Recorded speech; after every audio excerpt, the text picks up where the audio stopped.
మరో అద్భుతమైన తెలుగు కొత్త సంవత్సరం హేవలంబి నామ సంవత్సరానికి స్వాగతం సుస్వాగతం.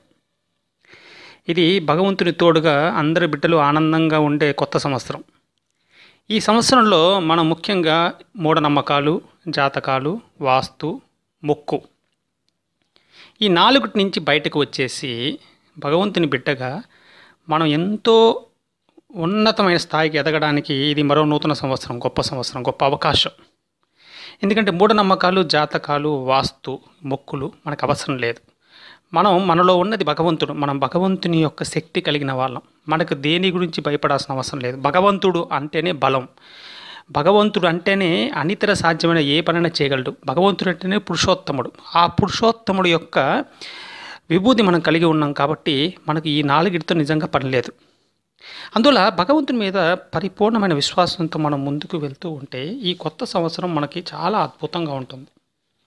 ఇంకా ఈ విషయం గురించి మనం చెప్పుకోవాలంటే మామూలుగా మనం కొత్త సంవత్సరం వచ్చినప్పుడు రాశి ఫలాలు చూసుకుంటాం. రాశి ఫలాలు చూసుకొని అక్కడ ముఖ్యంగా లాభం ఎంత ఉంది, వ్యయం ఎంత ఉంది. అంటే ఒక సింహరాశికి తీసుకుంటే లాభం 2, వ్యయం 11 అని ఉందనుకోండి, వెంటనే మనం కంగారు పడిపోతాం. అయ్యో, ఈ సంవత్సరం నాకు ఓన్లీ లాభం 2 లాభము, వ్యయం 11 అంటే నేను అప్పుల్లోకి వెళ్ళిపోతాను అని ఆలోచిస్తాం. కానీ భగవంతుని సంబంధంగా మనం ఆలోచిస్తే ఇప్పుడు ఈ లాభము వ్యయము అంటే ఏమిటి అంటే ఇది మన మెటీరియలిస్టిక్ లైఫ్లో మనం సంపాదించడం, ఖర్చు పెట్టడం గురించి కాదు. నిజంగా చెప్పాలంటే లాభం 2 అంటే ఈ కొత్త సంవత్సరంలో మనము భగవద్గీత, భాగవతం లాంటి 2 అద్భుతమైన పుస్తకాల నుంచి కొంత జ్ఞానాన్ని సంపాదిస్తామని అర్థం.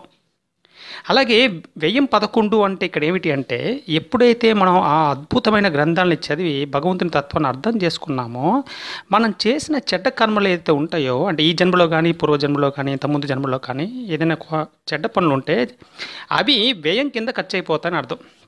అందువల్ల ఇప్పుడు సింహరాశికి లాభం 2, వ్యయం 11 అంటే ఒక అద్భుతం. 2 అద్భుతమైన పుస్తకాలు చదువుతున్నారు. అలాగే చెడ్డ కర్మలు వెళ్ళిపోయి మళ్ళీ భగవంతునికి దగ్గర రావడానికి ఒక అవకాశం వస్తున్నట్టు లెక్క. ముఖ్యంగా మనం మూఢనమ్మకాల గురించి ఆలోచిస్తున్నప్పుడు ఏం చేస్తామంటే ఇప్పుడు మనమేమో ఎప్పుడు భగవంతుడికి శరణాగతి అంటాం. అంటే శరణాగతి అంటే ఏంటంటే మార్జల దశ. మార్జల దశ అంటే పిల్లి దశ. కానీ మనం పిల్లి ఎప్పుడు కనపడినా ఇదేదో ఒక అపశకునం అనుకొని మనం పిల్లిని కొంచెం ఈసడించుకుంటాం. మనం ఏదో ఫీల్ అయిపో ఒక్కోసారి లోపలికి వెళ్ళి మళ్ళీ బయలుదేరుతాం. కానీ ఎప్పుడైతే మన భగవంతుని శరణాగతి అయిన తర్వాత మార్జల దశలో ఉండగా పిల్లి కనపడడం అంటే పిల్లి రూపంలో భగవంతుడు వచ్చి మనల్ని చూసి ప్రేమగా ఆశీర్వదిస్తున్నట్టు లెక్క. అందువల్ల పిల్లి కనపడడం కూడా ఒక శుభసూచకం. ఎందుకంటే భగవంతుడే మనని చూస్తున్నాడు. అలాగే బల్లి కనపడితే కూడా మనం ఏదో కంగారు పడిపోతాం. బల్లి కనపడినా, బల్లి పైన పడినా మనకంతా ఏదో ఒక విధంగా కొంచెం చిరాకుగా ఉంటాం. కానీ నిజంగా చెప్పాలంటే బల్లి ఎప్పుడైతే మనకు కనపడిందో మనకు వెంటనే కనపడాల్సిన పుణ్యక్షేత్రాలు 2 ఉన్నాయి. ఒకటి విష్ణు కంచి, ఎందుకంటే అక్కడ బంగారు బల్లి ఉంది. అలాగే 2వ అద్భుతమైన క్షేత్రం శ్రీరంగంలో కూడా బంగారు బల్లి ఉంది. అంటే ఈ 2 చోట్ల బంగారు బల్లిని భగవంతుడు ఆశీర్వదించాడు. అంటే బల్లిని భగవంతుడు ఆశీర్వదించారంటే ఆ బల్లి మన ఇంట్లో మన ముందు కనపడుతుందంటే ఆ భగవంతుని ఆశీర్వాదం పొందిన ఆ బల్లి మనకి శక్తి నింపడానికి మన దగ్గర ఉంది తప్పితే ఆ బల్లి ద్వారా మనకు ఏ విధమైన కీడు జరగదు. బల్లి రూపంలో ఆ బంగారు భగవంతుడు విష్ణు కంచి నుంచి భగవంతుడు, శ్రీరంగం నుంచి భగవంతుడు ప్రతి ఇంట ఆశీర్వచనాలు ఇస్తున్నట్లక్క. అందువల్ల అటువంటి పవిత్రమైన పుణ్యక్షేత్రాలను గుర్తు చేస్తున్న బల్లి నిజంగా చెప్పాలంటే మనకు ఒక అద్భుతమైన గురువుతో సమానం. అలాగే మనం ఈ జాతకాలు చూసినప్పుడు ఇప్పుడు నాకు శని పట్టింది అని చాలా విచారణకి వెళ్ళిపోతాం. అయ్యో, శని పట్టింది, ఇంకా నాకు ఏమి కలిసి రాదేమో అని ఒక తెలియని ఆందోళనలో ఉంటాం.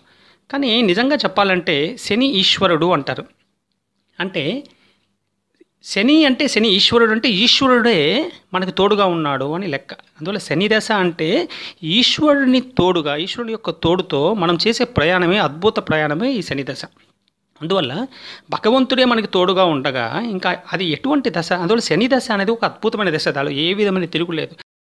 అందువల్ల అన్నిట్లో ఉన్నది అద్భుతాలే. భగవంతుడు సృష్టించిన ఈ ప్రపంచం ఒక అద్భుతమైన ప్రపంచం. ఇది అబ్సల్యూట్లీ ఫైన్. ఇక్కడ ఏది కూడా మనం ఇది కరెక్ట్ కాదని చెప్పడానికి ఏమీ లేదు. అంత అద్భుతమైన ప్రపంచాన్ని భగవంతుడు ఇక్కడ సృష్టించాడు కాబట్టి మనం భగవంతుని బిడ్డలుగా అదే విభూతి కలిగి ఉండి అదే శక్తి కలిగి ఉన్నాం కాబట్టి పాజిటివ్ థింకింగ్తో, పాజిటివ్ బిలీవింగ్తో మనం ఎప్పటికీ ముందుకు వెళ్తూ ఉంటే మనకి ఎల్లప్పుడూ భగవంతుడి నుంచి ఆ శ్రీరామ రక్ష ఎల్లప్పుడూ ఉంటుంది.